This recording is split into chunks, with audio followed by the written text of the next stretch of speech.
एक गांव में एक रामलाल नाम का एक किसान अपनी पत्नी और 4 लड़कों के साथ रहता था। रामलाल खेतों में मेहनत करके अपने परिवार का पेट पालता था, लेकिन उसके चारों लड़के आलसी थे, जो गांव में वैसे ही इधर उधर घूमते रहते थे।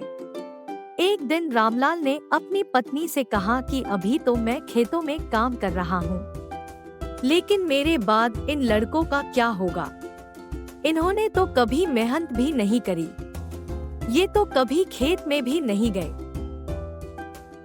रामलाल की पत्नी ने कहा कि धीरे धीरे ये भी काम करने लगेंगे। समय बीतता गया और रामलाल के लड़के कोई काम नहीं करते थे।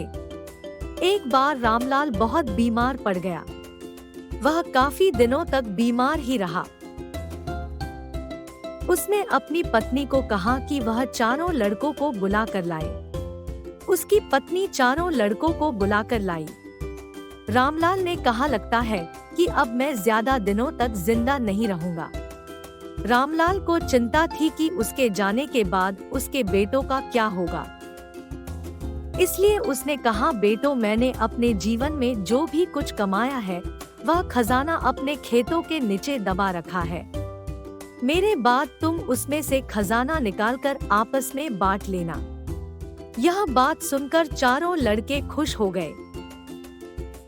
कुछ समय बाद रामलाल की मृत्यु हो गई। रामलाल की मृत्यु के कुछ दिनों बाद उसके लड़के खेत में दबा खजाना निकालने गए।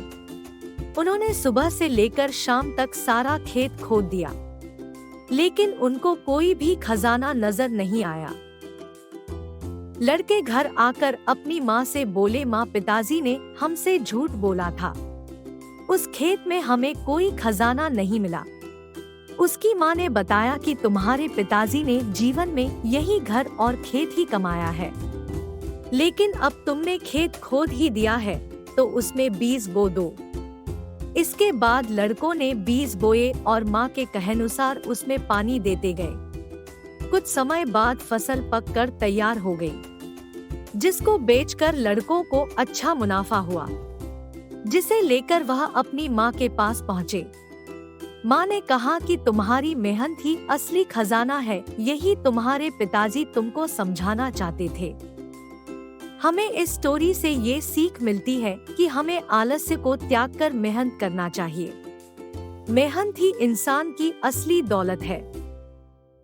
इसी तरह की और वीडियो देखने के लिए हमारे YouTube channel Hind Islamic studio को अभी सब्सक्राइब करें।